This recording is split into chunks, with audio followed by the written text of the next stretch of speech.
Well, thank you. And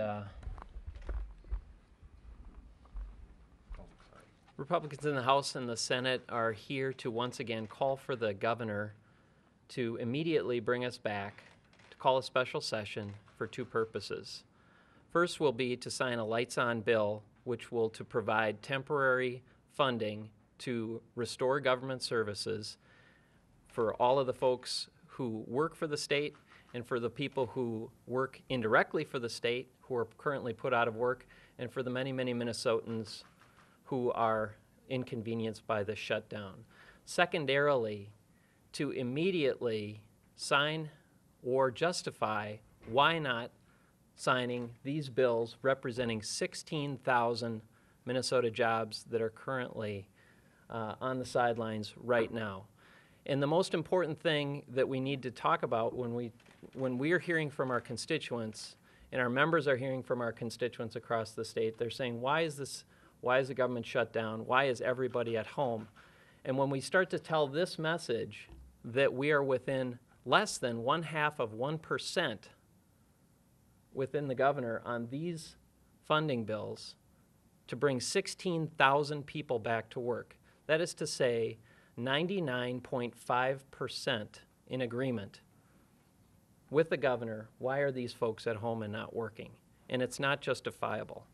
And really, I think what you have to do is you have to look back at what we've seen the entire session, where we've said, the governor has routinely said, I will not agree to anything until I agree. I will not agree to anything until I agree to everything. And really, this is what you get when you have that mindset, that most Minnesotans think that we should start with common ground and work our way out, start with areas of agreement and work our way out. We've got 16,000 who are staying at home because we can't get from 99.5% agreement to 100% agreement. And Minnesotans deserve more. It's not good government to keep those folks at home when we're 99.5% in agreement. And so they deserve an explanation, but more than that, they deserve to have their job back tomorrow. So that's why we're asking for the signature of these bills as well as a lights-on package that we've brought out throughout the session. Thanks. I understand that you have considerable policy differences still between the governor and yourselves on the education and the higher education bill. Are you offering to concede the policy disputes to him on those bills at this point? Well, I think I'm not sure what it is on higher education, and we will. Before provisions? And that was not in the final last best offer. We've been pretty clear about that all along. It's been a nice distractionary tactic for the governor and more importantly his staff. We, on the education side, a lot of the reforms we're asking for come from the Obama administration. If Minnesota would like a race to the top application, not only to be able to resubmit, but also get an approval, we're going to need some of those things in there, whether it be principal evaluation, superintendent evaluation, teacher evaluation, not passing third graders on who can't read. Those are some basic things that have nothing to do with us adults, with the dollar amount up there, because again, we've met the governor at his dollar amount. Those have to do with making sure that kids are going to graduate from high school and get a quality education. Now, they are, yes, policy differences, but if we can get to the point where we're in special session, this is, again, very clear in our Constitution that we cannot, Amy and I, no matter how hard we put our hands together and squeeze, cannot call us back into special session.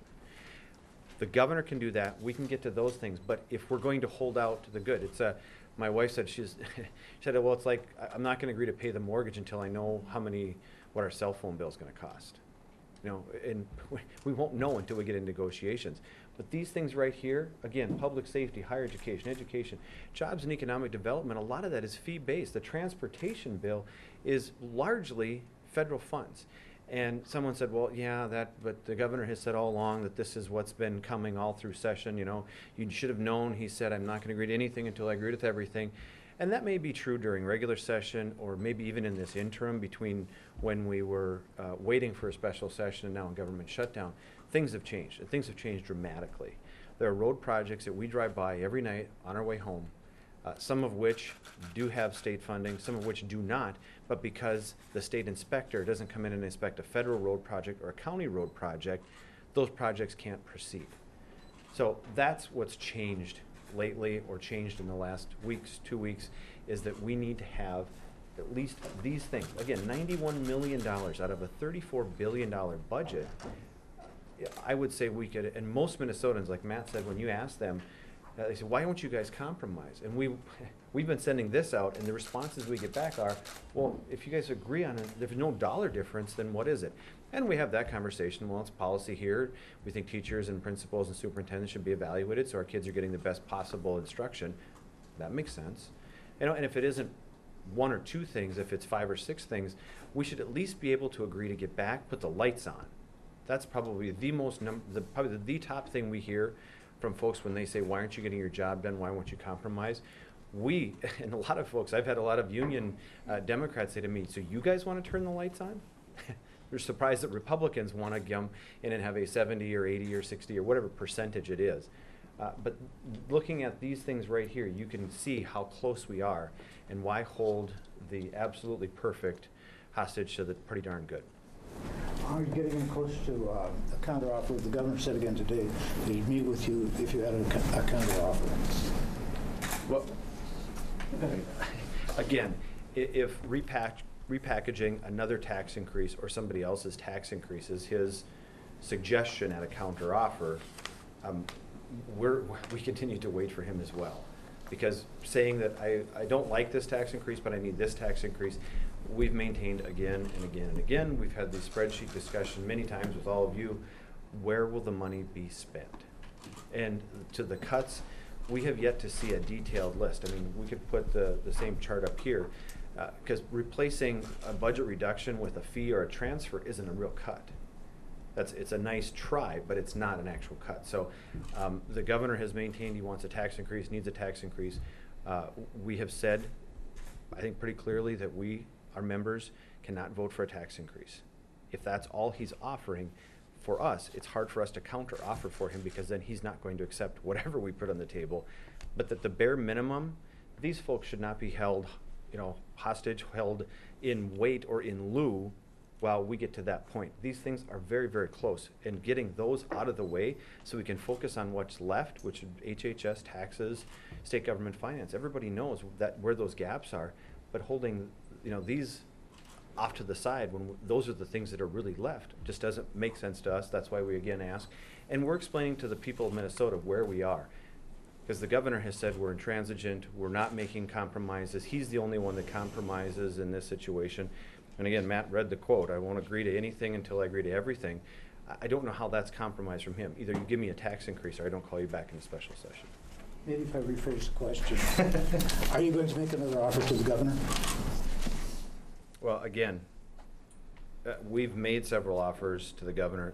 What we would ask the governor, our offer today, is call us back in a special session and we will put the lights back on. And we will look at the number of bills that we're very close on here. Again, we will have the bills ready so you can look at all the policy, all the descriptions, where it goes in each and every account. But if the governor isn't willing to even call us back in a session for lights on, I don't know that any offer we're going to make him is going to be acceptable. And it's not going to include a tax increase. But this isn't really a new offer. This is kind of repackaging what's been something you've been asking for weeks. Well, and again, a few weeks ago, we weren't in government shutdown. Bill, these people are now home. That's what's new. And we're hearing from these people. And they want to know why they can't go back to work. And we are telling them that we are very, very, very close on these bills. And in fact, in some areas, we are exactly on the number and exactly on every policy, on everything. And for example, public safety, look at all the folks in public safety. 6,375 people at home for no reason today. No reason whatsoever. And they are angry, and justifiably so. And when we tell them that they can come back to work today, we are in agreement on their bill, and they want to know why. And we say, well, we are in agreement. There is no problem with your bill in your area. The governor needs to sign that bill, they tell us. Why hasn't he signed it? Well, that's a good question. I didn't know that you guys had agreed on that.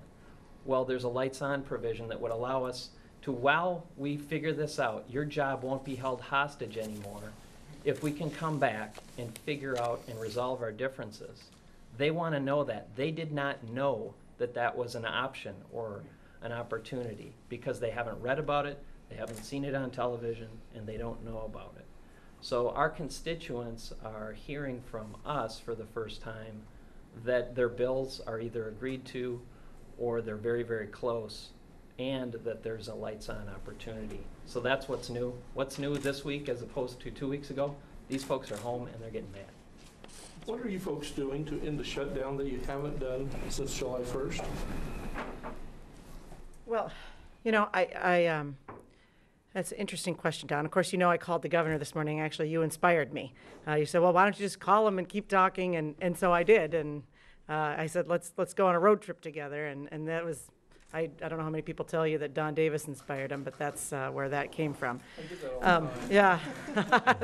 Not sure how anybody feels about that in the room. But no, I think it's great. So, but it's just, it strikes me. It's what Matt said. This seems so obvious when you lay it out for folks and when you talk to people. And I would argue that these numbers, these are based on what the governor will put on paper. I would argue that from our discussions, we're even closer on these bills than what these numbers represent. And so what are you doing different? It really does come to, these people are home now, and why? And so, do we have other work to do on HHS and state gov? Yes. But this message cannot be sent enough. Because until people understand it, until the governor comes around and understands that 16,000 people are home now, they don't need to be. We say it's unnecessary. This lays out exactly why. And I just think that the answer coming back is, if it's I won't sign anything till I sign everything, or we're one Minnesota, it just doesn't wash anymore. And so the frustration, over and over I hear about these areas: jobs and economic development, people not being able to get boiler permits. So businesses are not opening for lack of a boiler inspection. Well, that comes through the Department of Labor. The vast majority of the Department of Labor's workforce and their people are not paid for out of the general fund. They're paid for out of fees that these businesses are paying. That's incredibly frustrating. If you talk to the folks at Canterbury Downs, they are shut down. They have paid their fees. The money is there to pay for the people to come out and perform the service that they require, and those people are not working. Public safety, judiciary, we're closer than even this, I will tell you. We met the governor halfway on public safety. He'll agree to 20 million. We're saying meet us the other 9, governor, and we're there. Transportation, the road construction, almost 5,000 jobs. So yes, we have to continue to work with the governor and state gov and HHS, and absolutely we need to be making some offers and discussions on that. But the governor needs to acknowledge that 16,000 people are now out of work because he won't sign anything until he'll sign everything. And and it's interesting that somehow we're labeled with intransigence, because I would suggest that this is intransigence. The governor's office said that he would meet with you folks this afternoon. Did you get that message, and did he turn it down? What?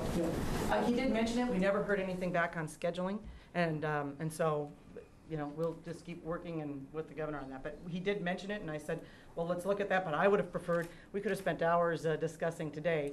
But I didn't know, we just never heard back on a schedule. We weren't sure what that St. Cloud schedule looked like. I know he had several meetings, so.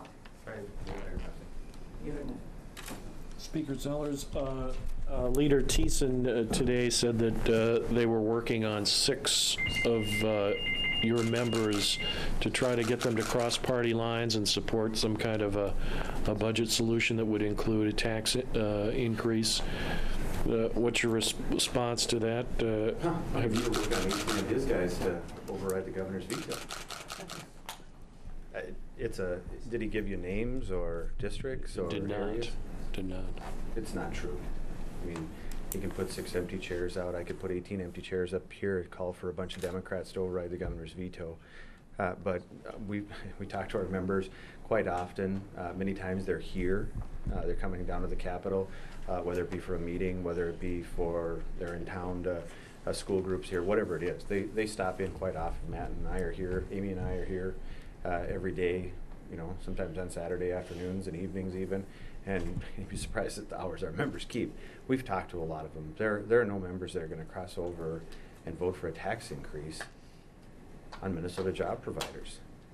There are some of our members that are absolutely willing to look at these priorities and change them up. We've heard that, I mean, we have 201 type A personalities down here. Everybody has ideas on what they think is the best way to go, but making sure that everybody is 80% happy and not 100% happy is primarily our job. But there are not 6 members of our caucus that are willing to cross over for a tax increase. And it's kind of a moot point. It's interesting that they had the press conference because the governor won't call us back in a special session. All right. Thanks, everyone. Thanks, guys.